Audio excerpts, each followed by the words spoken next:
Mga master, dito ako sa sa rooftop ng hotel to eh. Pakita ko lang sa inyo mga master.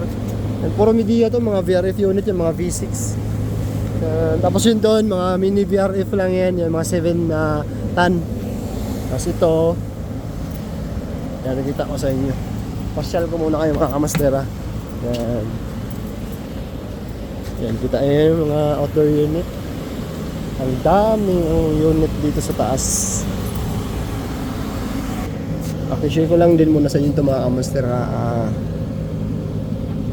kasi itong mga unit ito mga master, yung VRF. So ito mga master, na-address na siya, na-addressing na namin. Yan, makita kayong number dyan mga master. Sa ano ba yun? Yan, 9, ano ba yung number na yan? 8, 8. Yan, makita yung 8 mga master, diba? So ibig sabihin, nare-read niya na yung 8 na indoor dun sa baba.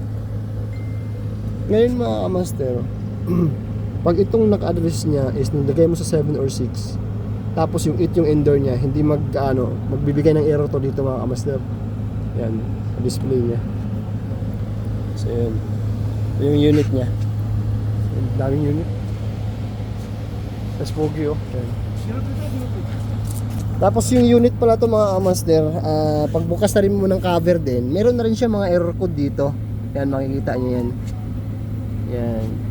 Yan, E1, pre-sequence error yan. Nagpalit kanina, nag-ano kami ng piecing ng supply niya kasi nag-error to ng E1 eh. So after binaliktad namin, okay na siya. So pa-share ko muna kayo sa iba mga master ha. Yan master, tingnan nyo kung gaano kadami yung mga unit dito na media. Yan, mga mini VRF to, mga 7 ton. Yan. Ito kayo, para makapasal kayo mga master. Nakita nyo yung mga unit na yan. Yan, dito ako sa Kingdom Tower. Okay. Katabi lang ng Kingdom Tower yung ano na to, hotel. Kasi yan yung mga master. Yan. Maganda rin yung pagka-install nila eh. Yan. Kasi syempre malaking project na to, di ba sa itong ganito, ilang million to. Dapat gandahan talaga yung pagka-install nila.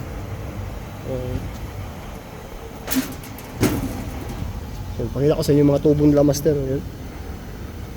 Yung piping nila. Yan. Yan. Yung mga unit na yan.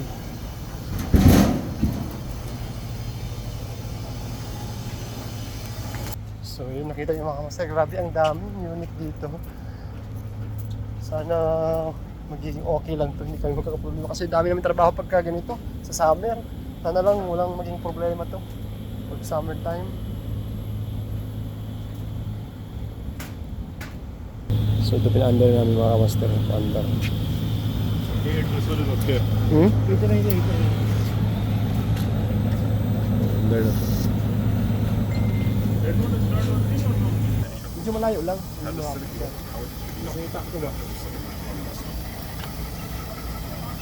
203 yung laman niya, pero ano pa yan, standing pressure pa yan. Hindi pa gumagana. I-check namin yung pressure nito.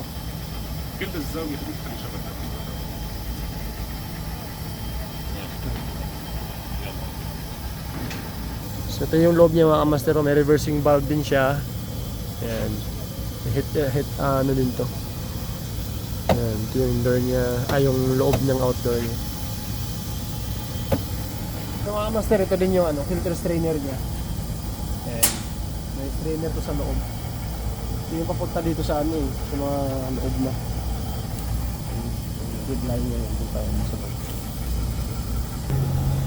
Mansur gas.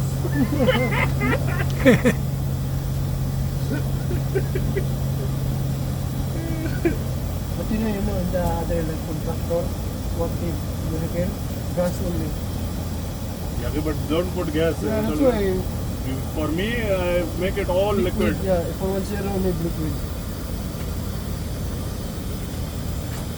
Three cylinder would be enough. Because if you need, I will should to bring a new one. Wallah, please check.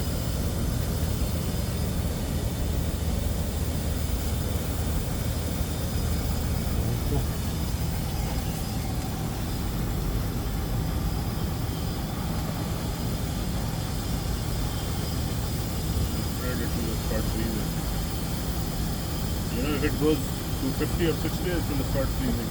Ito ba? Oh, 30 is the one which is basically how many units are on demand. 29 is online, 30 is how many on demand. okay. 13, before it was coming 2 on 30. That means 2 are working for 2 are working on demand. Others are off or maybe it's not working. That's the idea.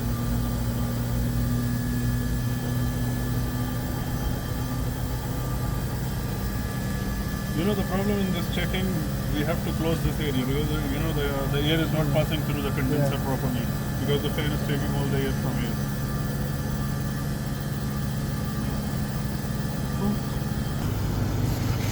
So, yun na kasi masyado nang mahaba yung video natin. Abangan nyo na lang ulit yung susunod na video. So, ito muna. Hanggang dito lang muna to. Thank you for watching. Lagi mga masalingan.